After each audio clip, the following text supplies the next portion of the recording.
Hello বন্ধুরা, good afternoon. কেমন আছো তোমরা? আশা করছি ভালো আছো। প্রচন্ড গরম, আমিও ভালো আছি।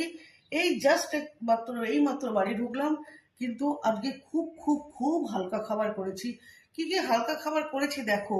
গরমের মধ্যে প্রচুর কিছু খাওয়া যাচ্ছে না, রিচ জাতীয় কোনো কিছু খাওয়া যাচ্ছে না, তাই রান্না করে ফেললাম ভাত।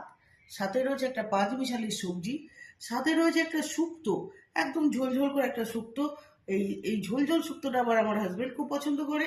সাথে রয়েছে একটা সয়াবিন দিয়ে, একদম আলু দিয়ে, তার সাথে ডিম দিয়ে একটা ওই গ্রেভি টাইপের, না একটু ঝোল ঝোল অথচ গ্রেভি।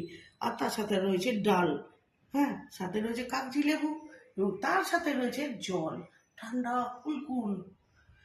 আচ্ছা, এরপরেও আর কি কিছু খাওয়া যেত এই গরমে?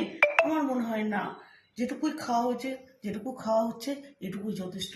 আচ্ছা, তোমরা সবাই ভালো থেকো, তোমরা সুস্থ থেকো, আমিও ভালো থাকবো।